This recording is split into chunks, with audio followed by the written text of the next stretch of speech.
પૂછવાનું તમારે કઈ કે હું મારી જાતે બોલું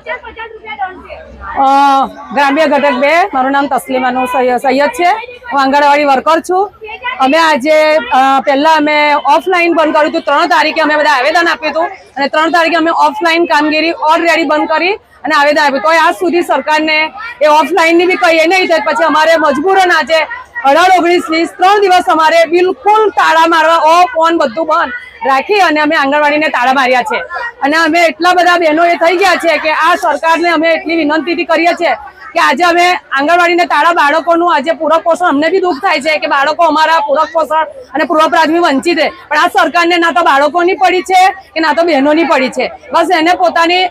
ખુરશીની જ પડી છે કે આપણી ખુરશી બચાવવી જોઈએ હવે હું એવું કહું છું કે અમે એટલું બધું કામ કરીએ અમે આંગણવાડી વર્કર જ્યાં કે કરીએ કોઈ પણ બીએલઓ હોય અમે બીએલઓમાં બી કામ કરી સહાયિકામાં કામ કર્યા જ્યાં મેળા હોય એમના એ મેળામાં અમે કેટલી પબ્લિક લઈ ગયા તો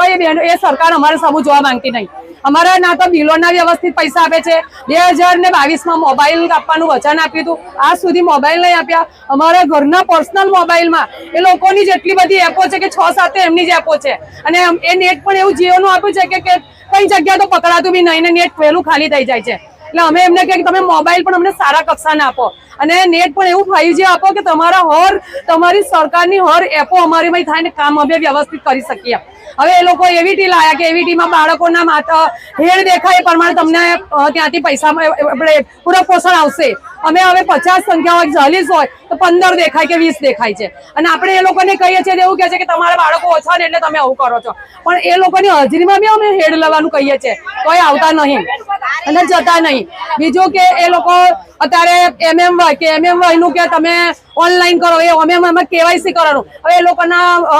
હસબન્ડ ભાઈ મોબાઈલ હોય એ લોકોના આધાર કાર્ડમાં નંબર નાખેલા હોય હવે એ કંપનીમાં જાય કે કોઈ જોબમાં જાય ગમે તે એ લોકો ઓટીપી વહેલા આપતા નહીં એક બહેનનું ના થાય પછી પાછું એનું વેચરામાં બી અમારે એનું ઓટીપી લેવાનું તો કે તમારે એવી રીતે આપવાનું તો સરકારનો એટલો ભરોસો નહીં તો એ લોકો આવીને ડાયરેક્ટ રેશન કાર્ડમાંથી અપાઈ દે ને MMY રેશન કાર્ડમાંથી અપાઈ દે અમારી પાસે ના મોકલે કારણ કે અમે તો દર વખત આવે 3 વસ્તુ અલગ અલગ આવે છે અમે 3 વસ્તુમાં અલગ અલગ 100-150 ભાડું કરતી અને અમે લાવીએ છીએ સામાન અને અમે બહેનોને અમે હોય છે હવે એ KYC થતું નહીં એમાં બધા અમે અટક્યા છે તો એ લોકો કહેતા અમે કહી દીધું અમારી જે સુધી અમારે યુનિયન ઉપર JKS થી નહીં કહે ત્યાં સુધી અમે હમણાં ઓનલાઈન ચાલુ કરવાના નથી તો એ લોકો માનવા તૈયાર રોજ અમને પ્રેશર આપે છે કે રોજ આ કરો બહેનો અમુક પ્રેશરમાં એ બી થઈ જાય છે તો એ માનવા તૈયાર નહીં કે તમે કામ કરો તો અમે આજે 3 દિવસ અમે બસ હડતાળ જ કરી દીધી કે અમે તાળા જ મારી દઈએ છીએ ના આંગણવાડી ખોલવી છે કે ના કશું કામ ઓનલાઈન કે ના ઓફલાઈન અને અમે આજ બધા અહીં ભેગા 3 દિવસ છે હવે કાલે અમે જિલ્લા પંચાયતમાં ભેગા થઈશું અને પરમ દિવસ અમે કલેક્ટર સાહેબને બી આવેદન આપીશું અમે ગઈકાલે અમે PO મેડમને બી આવેદન આપ્યું CDPO મેડમને બી આવેદન અમે આપ્યું છે અને એ લોકો બહેનોને નોટિસો ફટકારે છે કે તમારે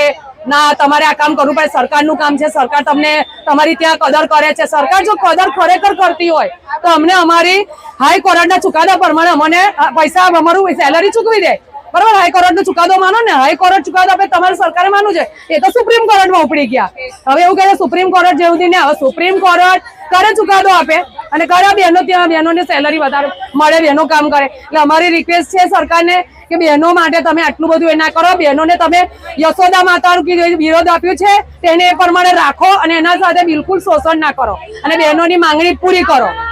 બસ એ જ છે અમારી માંગ કે અમારી આ જલ્દીથી અમારી માંગો પૂરી કરે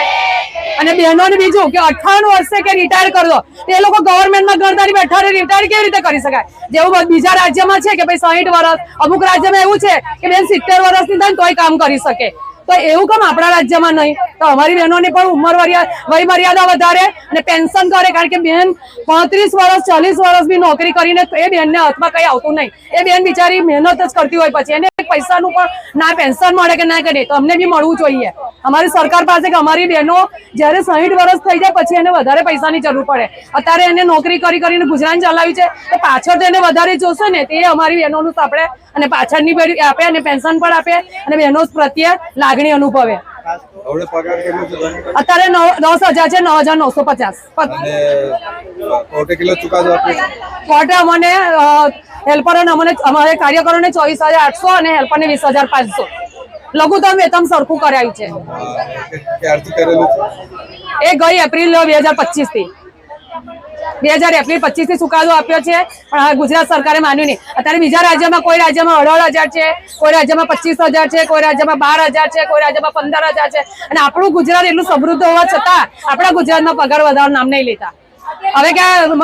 કે સુપ્રીમ કોર્ટ જે કરે કરું. સુપ્રીમ કોર્ટ નું